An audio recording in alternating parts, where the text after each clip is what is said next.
is Inland Talk Express. KCAA, Loma Linda, 1050 AM, the station that leaves no listener behind.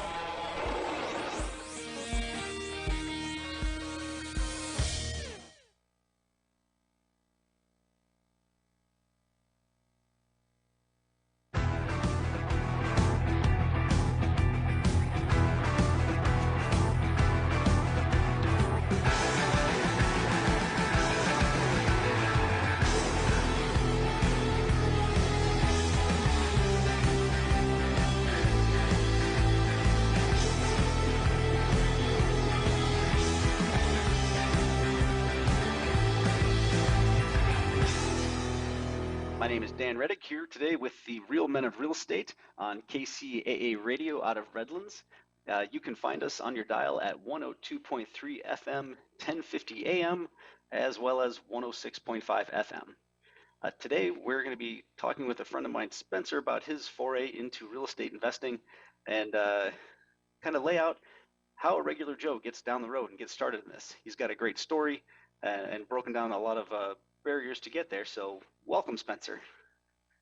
Hey, Dan. Thanks for having me today. Thanks for being here. Honestly, it's great. I'm super excited to catch up and hear more about your projects since we haven't had a chance to talk about that much lately. So Yeah.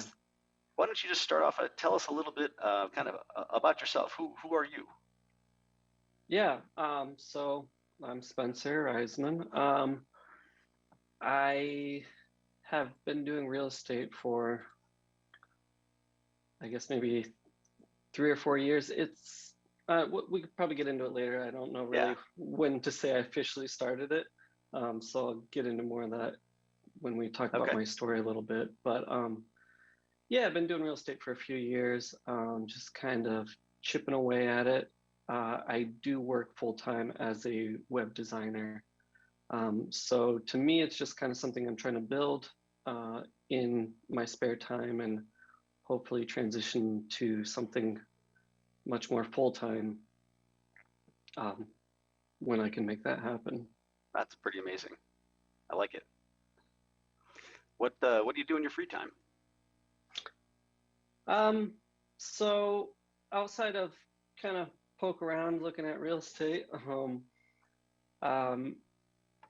got a dog and a wife, and we just kind of like to hang out. We live in San Diego, so weather's always beautiful, and spend time hanging out around the city.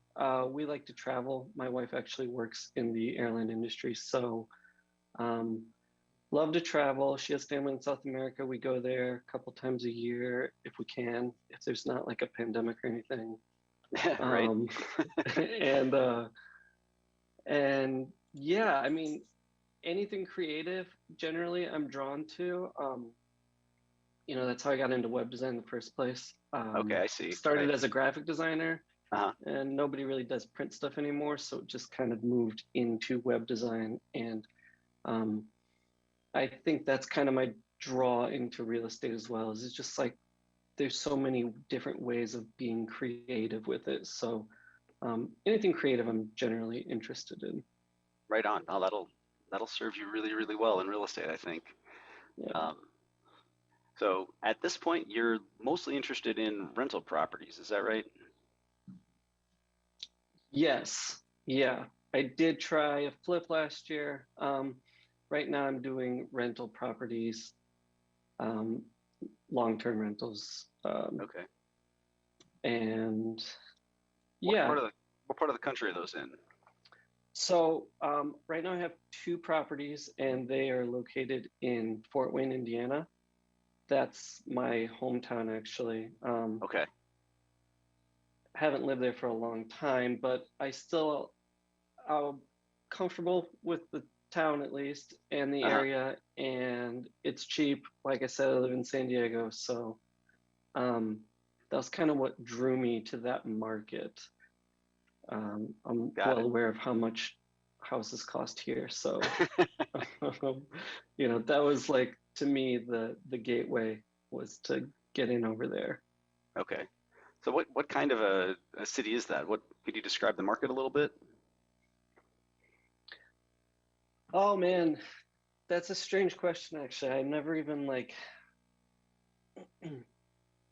I don't know. People probably spend a lot of time researching markets, and I They didn't. do, yeah. I know they do, and I didn't really, because to me it was like, um, to me I just felt like I could research all day long, and I could probably find 100 markets across the country and 100 different reasons to get into each of them, right? I think you're right. Um, Yeah, that's a super true so, statement.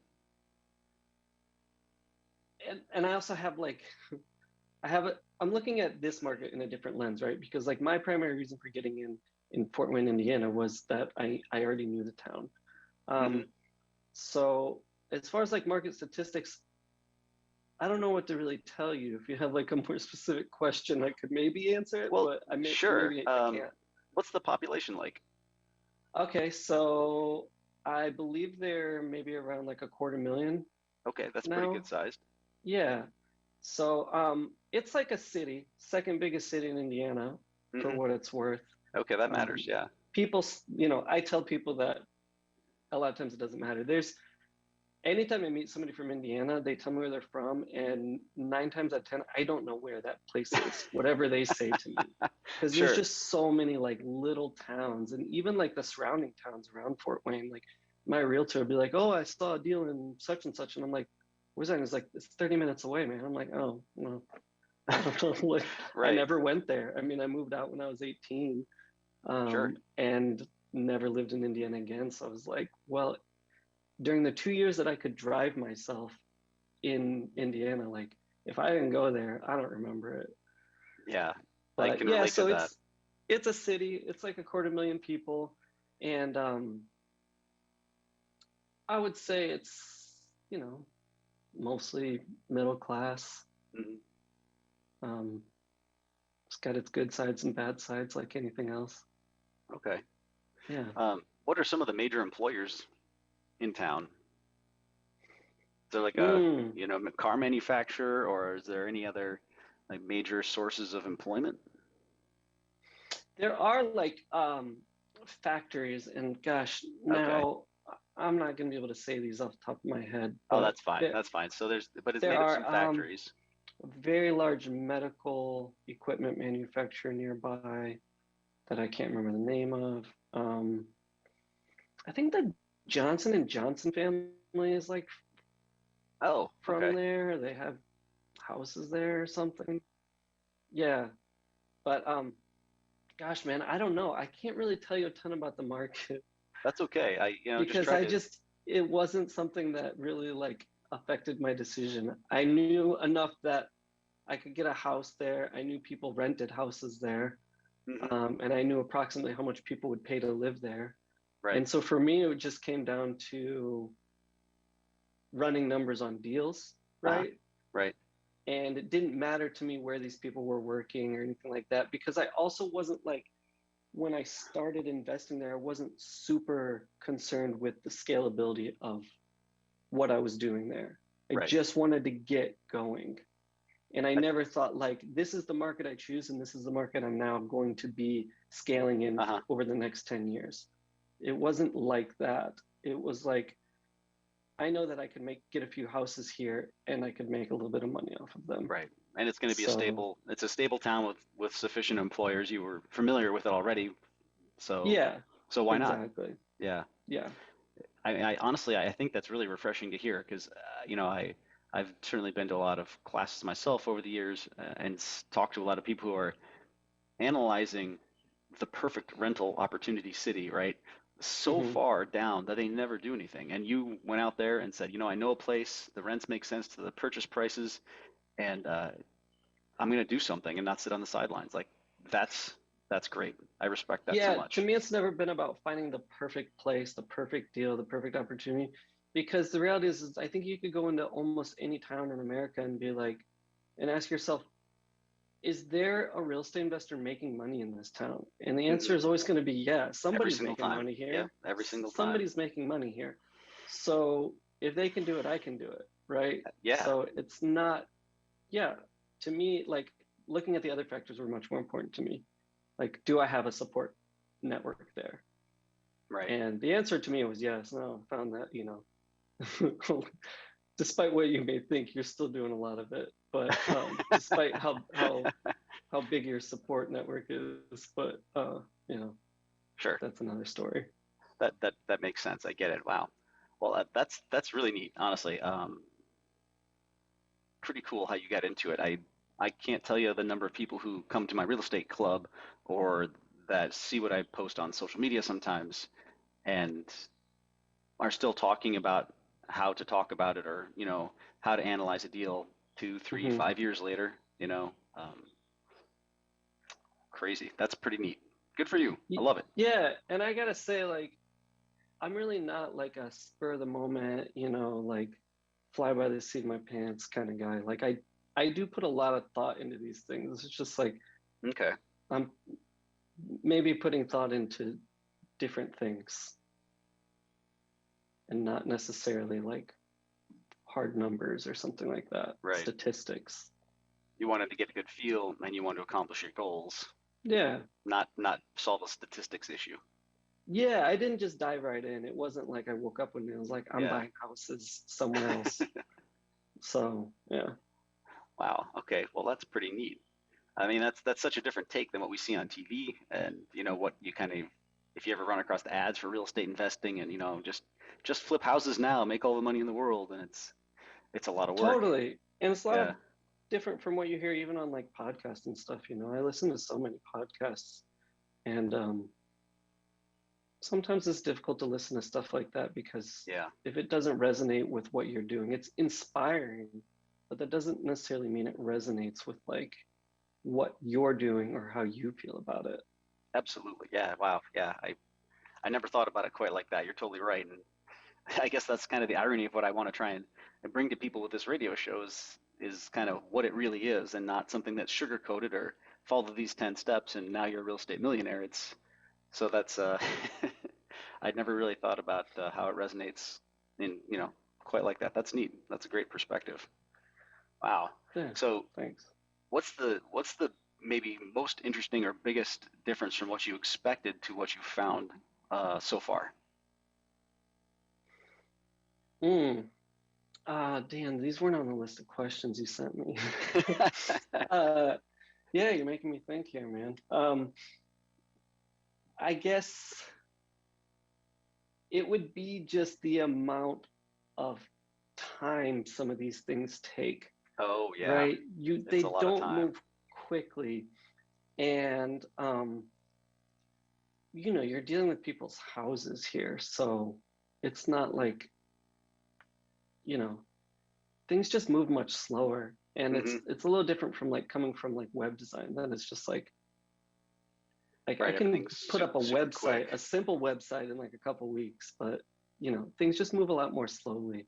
Yeah. Okay. And you hear about like these examples of people saying that like, oh, I scaled from, up to 20 properties in my first 6 months. And it's like, sometimes it doesn't happen that fast. Yeah. I don't know how people do that. I mean, and we can talk a little bit more about that after the break, but we're going to have to do our commercial break here in just a quick second. So thanks for joining me today. This is a great conversation. I really love hearing about how you got down and got into this. So with that, my name is Dan Reddick. I'm here with Spencer today talking about his real estate journey as he ramps up into his next career on the Real Men of Real Estate.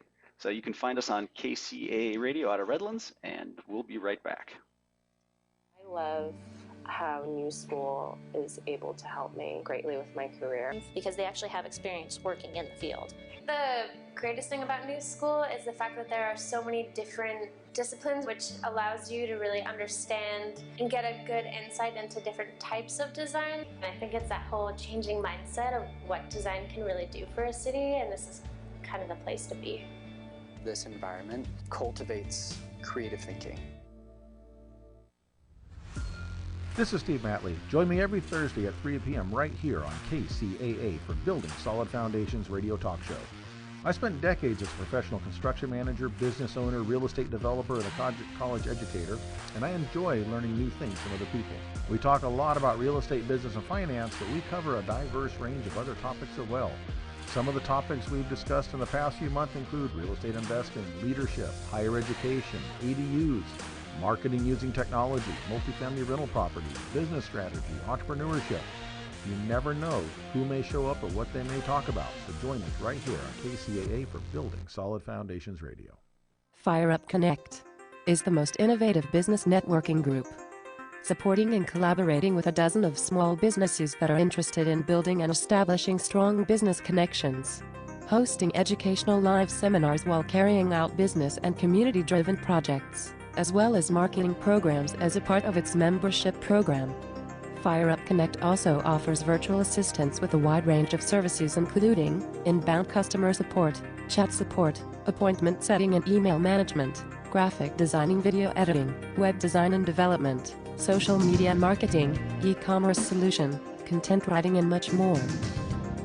For more information, head on over to www.fireupconnect.com. FireUp Connect, helping success stories unfold every day.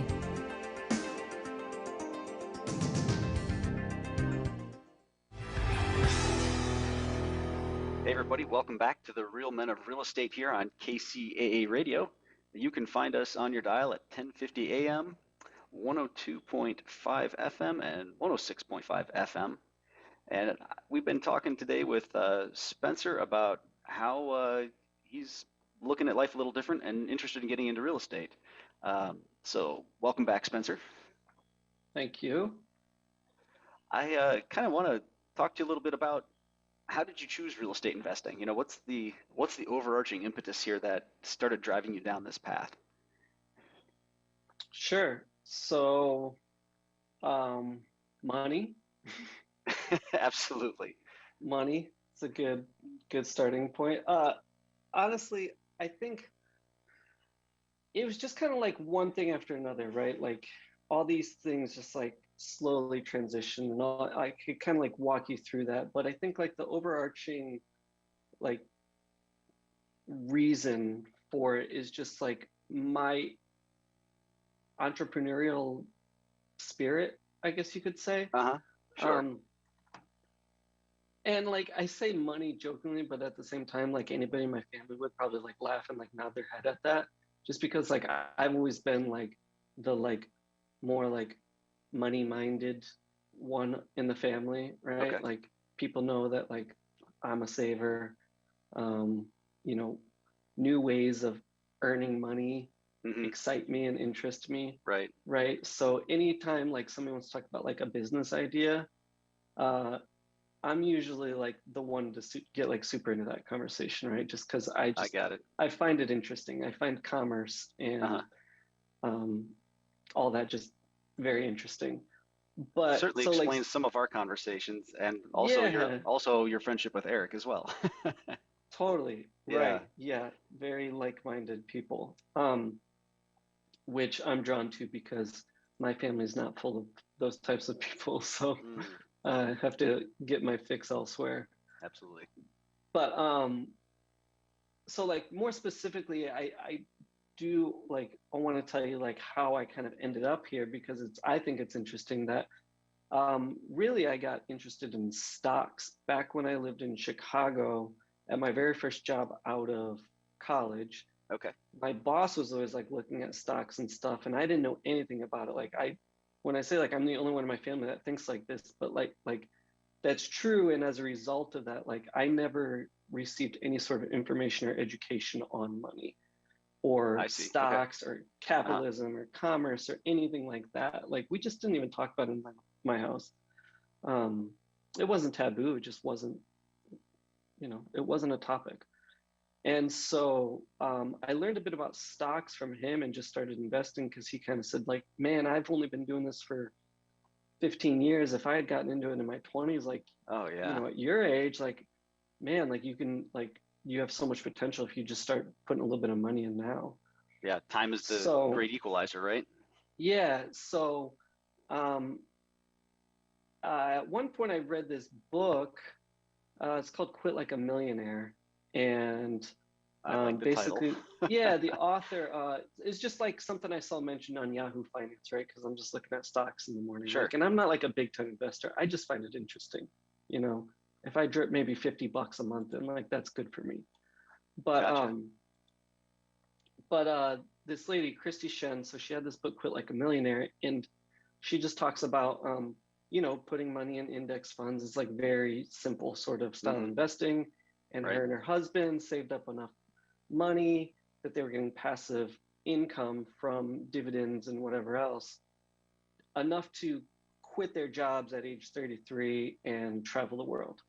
I'm like, wow, that sounds great to me, right? Yeah. But in that book, she kind of like, I don't want to say like she hates on real estate. She definitely like voices like that, in her opinion, like real estate is something to avoid. It's not for this fascinating financial freedom okay. Path that she promotes, right? So Okay. that was very interesting that I say that's how I got started in real estate, is by hearing this woman say that real estate is not the path towards financial freedom. But that struck a chord with you. Now you're interested. No, I'm interested, but more so because she talks about financial freedom, and I'm like, what financial freedom? Like, I've never really heard like that term before. FIRE. So on her blog, I think, which I started reading a little bit, she interviews this guy, Craig Curlop. Craig Curlop is part of the Bigger Pockets family, and he has this book called The House Hacking Strategy. Oh, I'm familiar. So I'm like, cool, that's interesting. Let me read that book. It seems to be about real estate. Like, she doesn't like real estate, but this guy does. Like, how interesting. So he talks about house hacking. Meanwhile, we have a roommate. For our listeners, what is house hacking? House hacking is like to maybe buy like a duplex or a house with multiple bedrooms, and you're basically filling those rooms and hopefully paying for all or at least some of your mortgage. Okay. So with a way of covering your rental costs. Income. Yeah. Yeah. So again, we live in San Diego. Housing is incredibly expensive here. I wasn't covering my mortgage, but we got a roommate. And as I'm reading this book, I'm like, wow, I'm already doing this house hacking thing. I just called it having a roommate. Right. Right? Because it's really expensive here. And my wife and I had recently bought a condo. That's right. I remember that. Yeah. Yeah, which ended up being a good investment decision. And we knew that like we couldn't really cover the full monthly mortgage, but we could get a roommate. Right. We had previously done Airbnb out of like an apartment that we rented here in San Diego, just renting out the second bedroom on Airbnb like years ago when Airbnb was very new still. So you've really been a real estate investor for a long time. Yeah, and like so I started like this concept was like, oh, like house hacking, this is real estate investing. And I'm like, well, I never really thought about it that way, but like investing just in general is interesting and appealing to me. So that's kind of what like led me down this whole path in the first place. Once I like realized like, well, I'm kind of already doing this. It sounds like I just need to get more serious about it if I want to like seek out these other opportunities that lie within. Okay, I gotcha. That's really fascinating. Wow. Yeah. So what came next? Go ahead.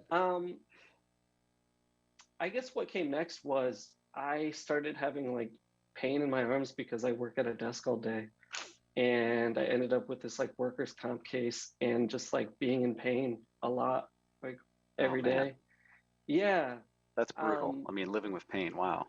Right. It's yeah, it's a thing a lot of people deal with, and like you don't really, I guess, understand it until you also are dealing with it. But so it was like it was rough dealing with that, but at the same time, it kind of like lit a fire under me to say like I need to start maybe looking at other ways of like creating an income for myself, because sure, like sitting at a computer all day is not, it's not going to be sustainable. Like this isn't going to just magically go away.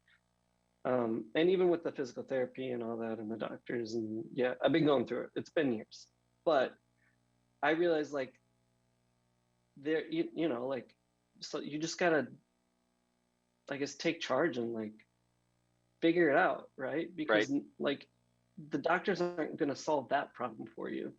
They're going to try and help you with the pain, but they're not going to find you a new job. Right.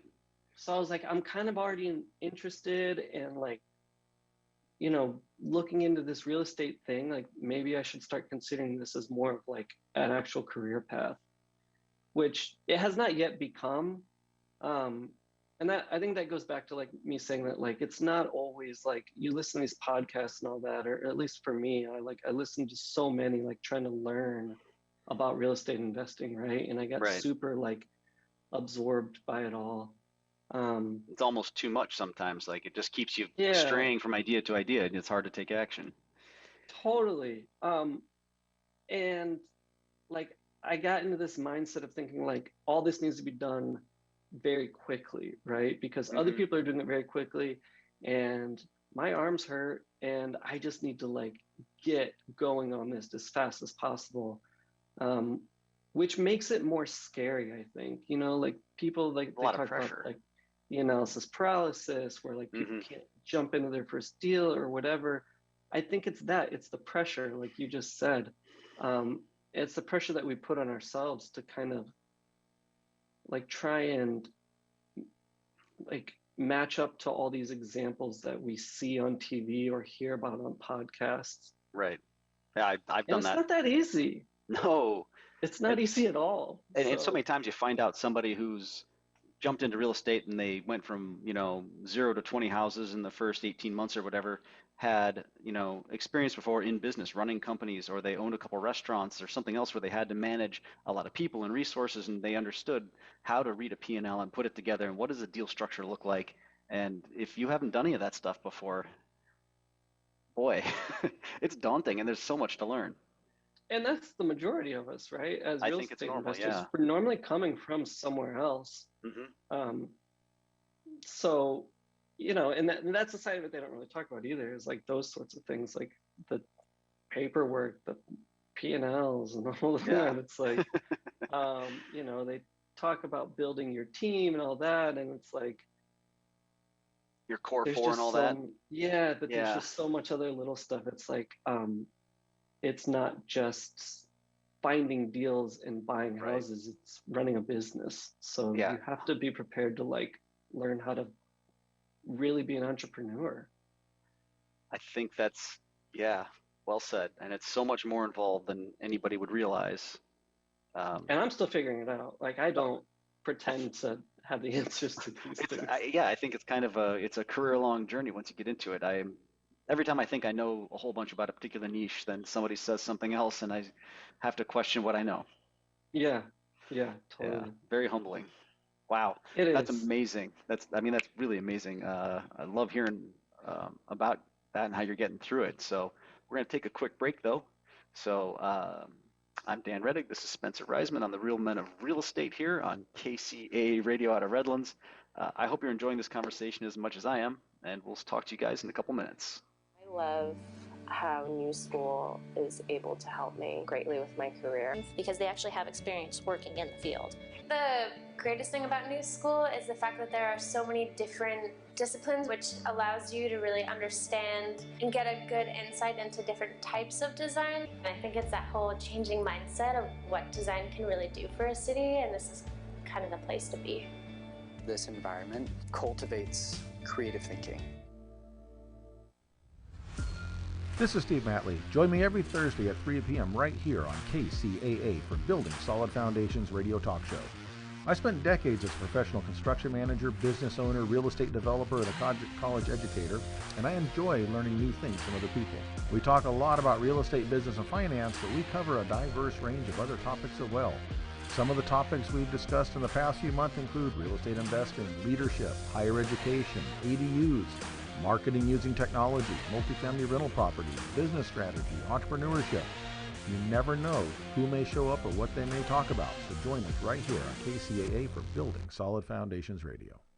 FireUp Connect is the most innovative business networking group, supporting and collaborating with a dozen of small businesses that are interested in building and establishing strong business connections, hosting educational live seminars while carrying out business and community-driven projects, as well as marketing programs as a part of its membership program.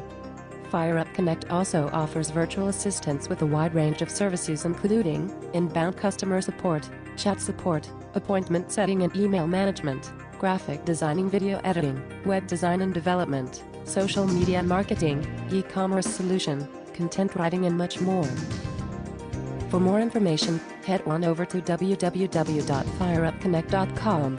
Fire Up Connect, helping success stories unfold every day.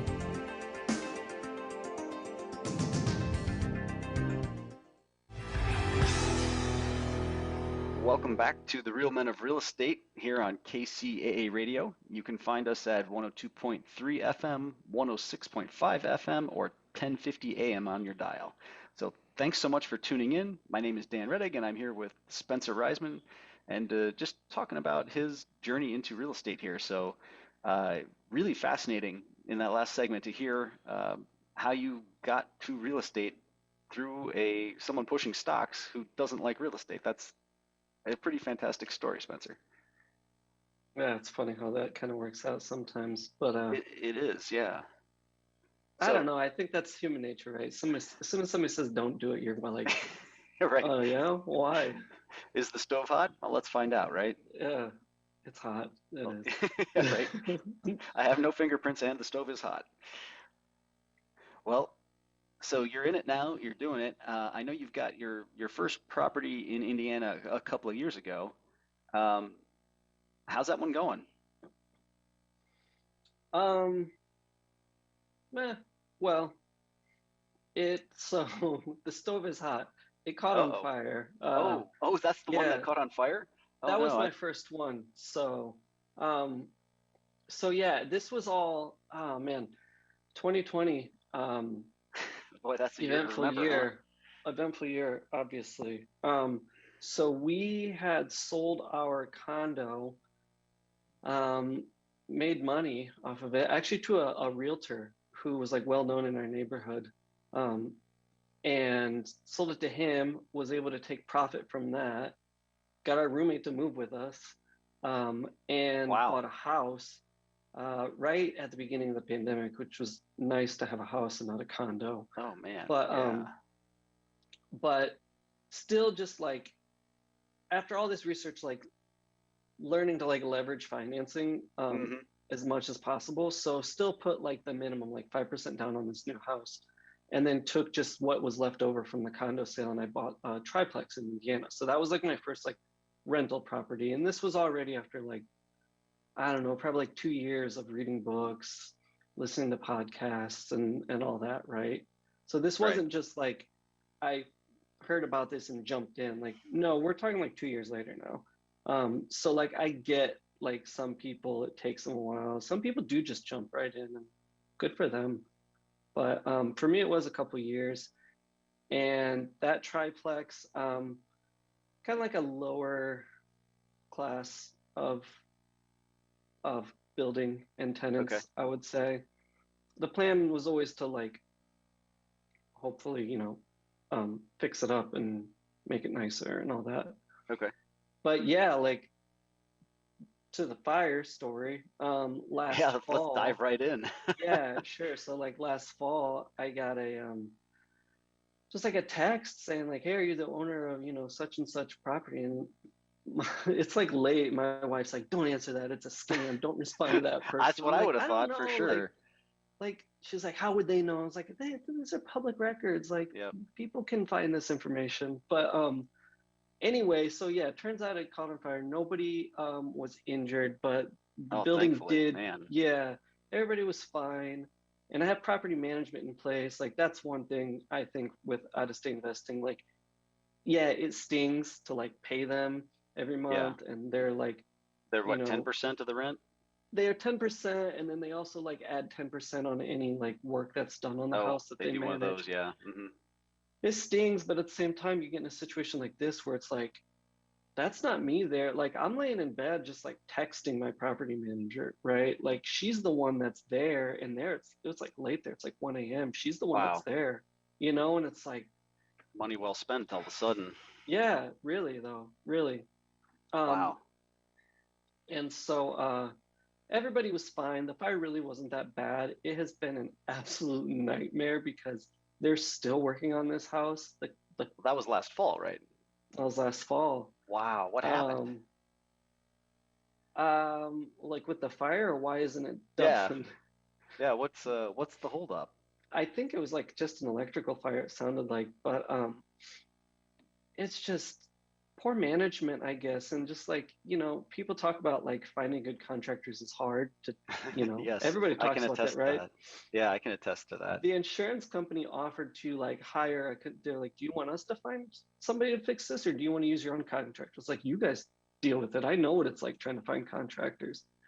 And they hired like a big reputable company, but for whatever reason, they're just not living up to their reputation. Oh, wow. And it's just, one of those things, I guess. Once they start opening up walls and stuff, they find all kinds of stuff in this old house, but insurance doesn't cover those sorts of things. They cover the fire damage. So it's just kind of been one thing after another.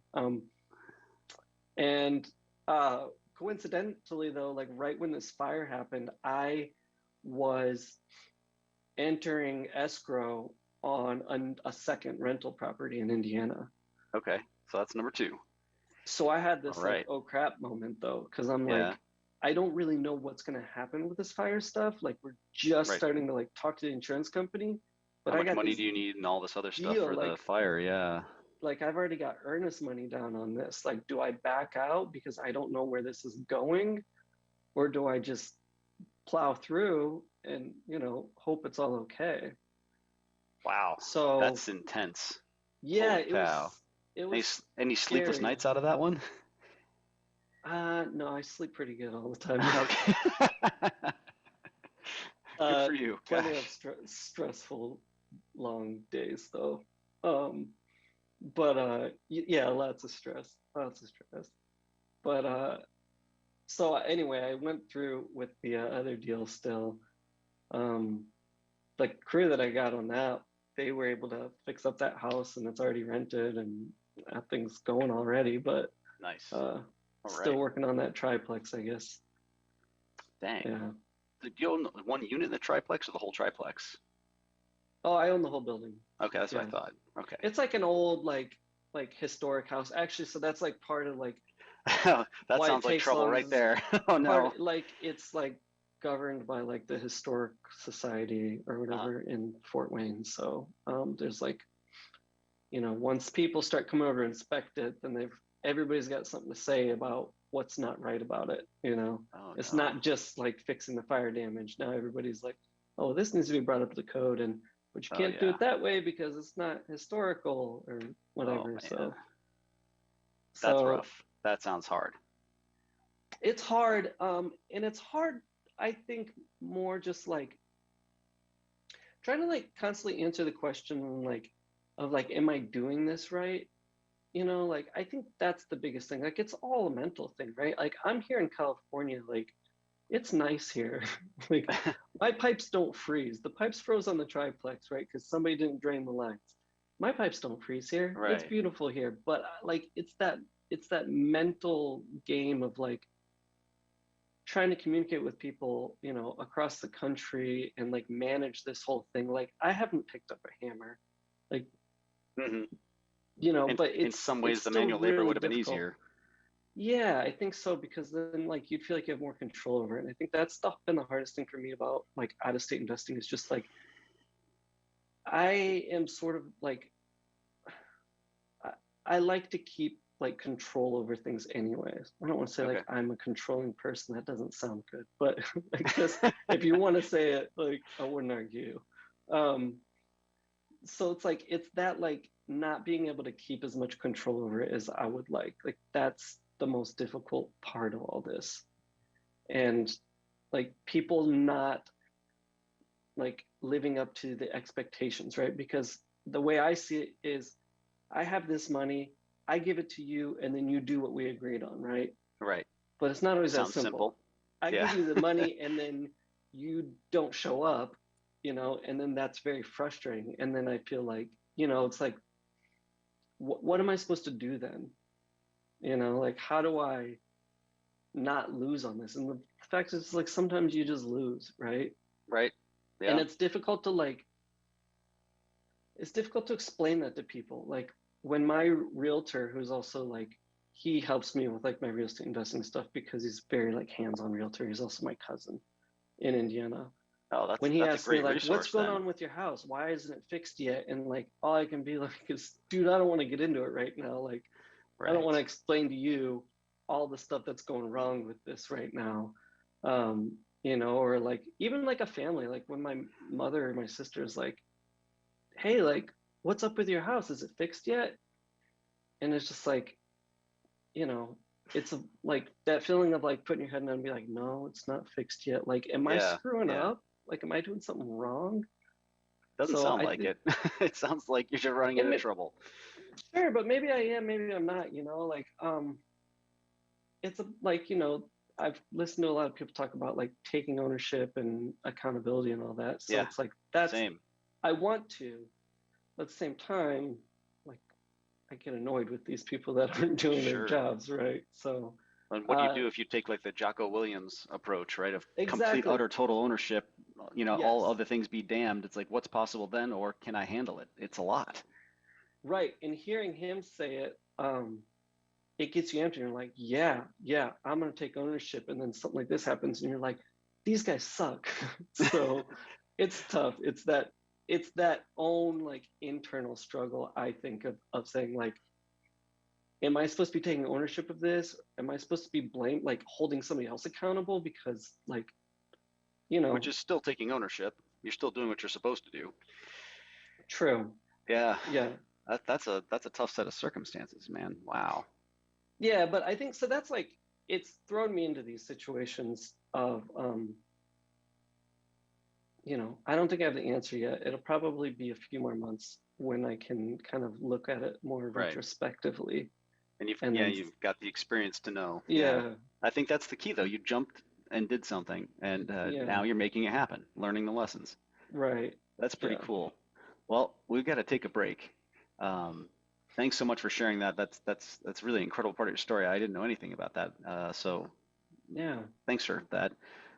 On KCAA Radio, this is the Real Men of Real Estate, and we'll be right back. I love how New School is able to help me greatly with my career. Because they actually have experience working in the field. The greatest thing about New School is the fact that there are so many different disciplines, which allows you to really understand and get a good insight into different types of design. And I think it's that whole changing mindset of what design can really do for a city, and this is kind of the place to be. This environment cultivates creative thinking. This is Steve Matley. Join me every Thursday at 3 p.m. right here on KCAA for Building Solid Foundations radio talk show. I spent decades as a professional construction manager, business owner, real estate developer, and a college educator, and I enjoy learning new things from other people. We talk a lot about real estate, business, and finance, but we cover a diverse range of other topics as well. Some of the topics we've discussed in the past few months include real estate investing, leadership, higher education, ADUs, marketing using technology, multifamily rental property, business strategy, entrepreneurship. You never know who may show up or what they may talk about, so join us right here on KCAA for Building Solid Foundations Radio. Fire Up Connect is the most innovative business networking group, supporting and collaborating with a dozen of small businesses that are interested in building and establishing strong business connections, hosting educational live seminars while carrying out business and community-driven projects, as well as marketing programs as a part of its membership program. Fire Up Connect also offers virtual assistance with a wide range of services including inbound customer support, chat support, appointment setting and email management, graphic designing, video editing, web design and development, social media marketing, e-commerce solution, content writing and much more. For more information, head on over to www.fireupconnect.com. Fire Up Connect, helping success stories unfold every day.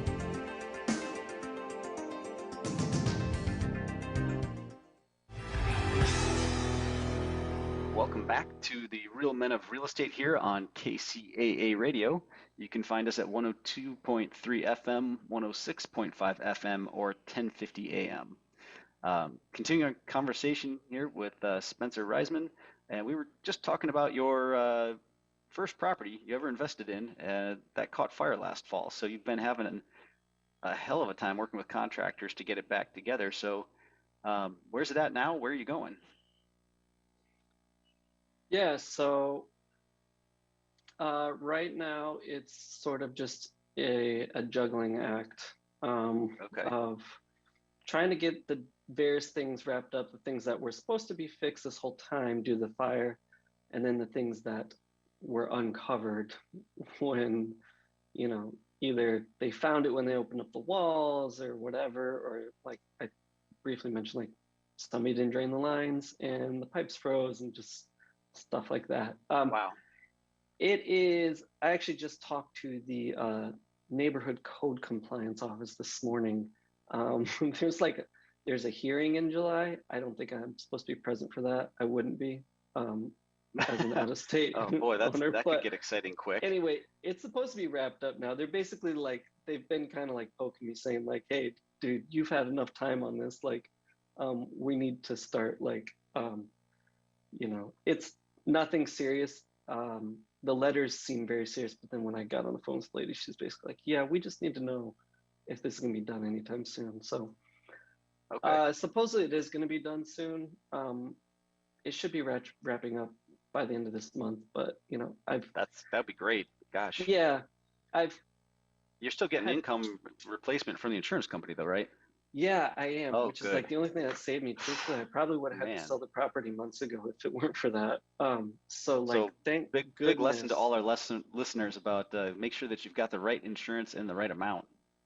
Yeah, and that's one thing that like even like my property manager, like, because my insurance told me that I wasn't responsible for those hotel stays for when the tenants were displaced.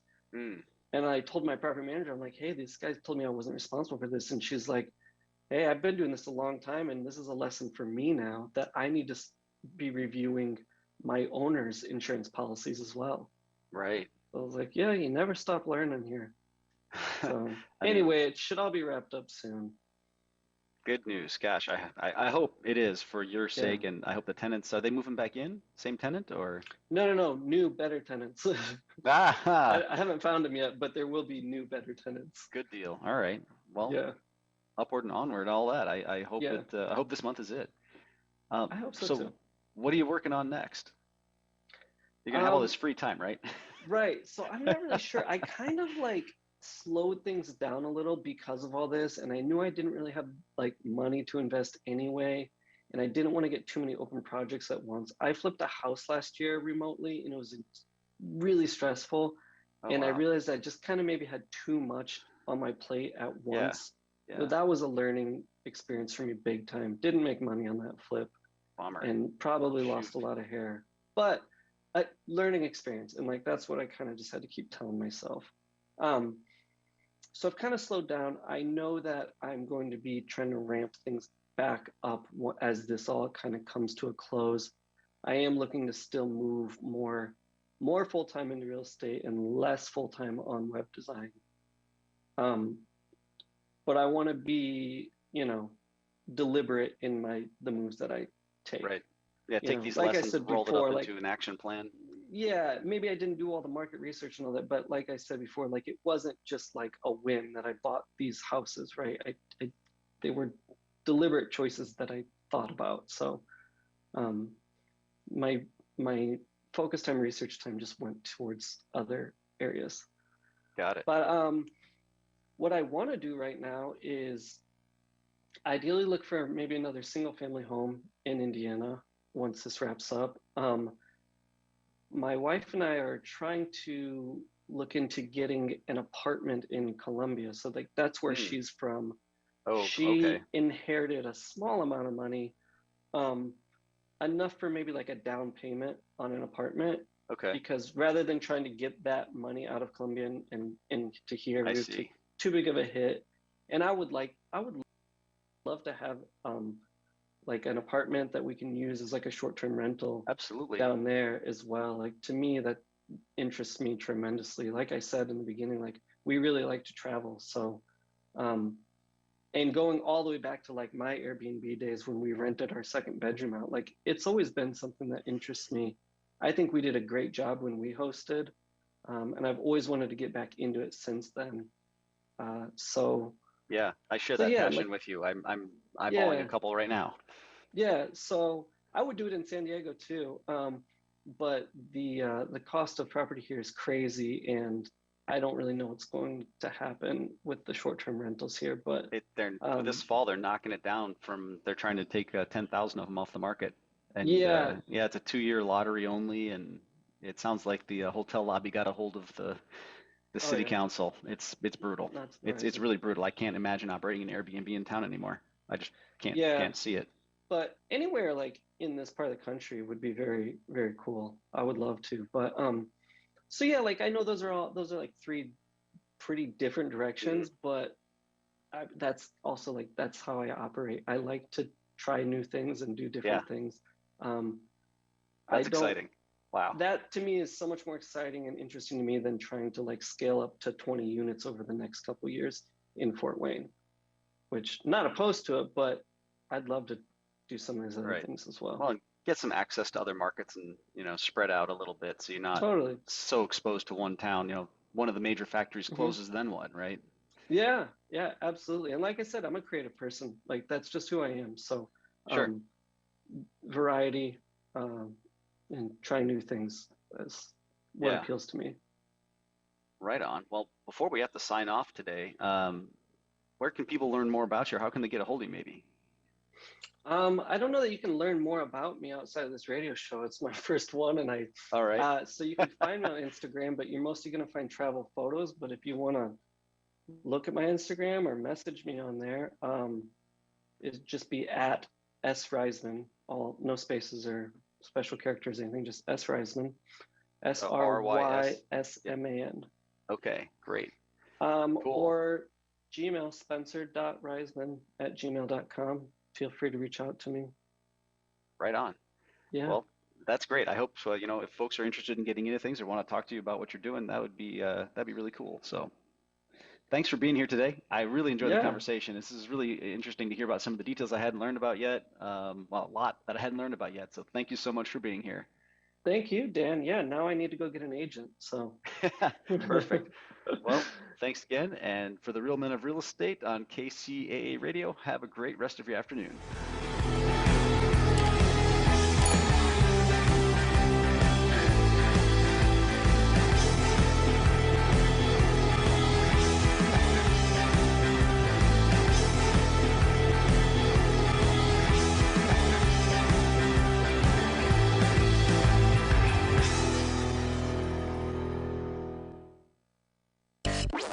Now you can listen to KCAA Radio.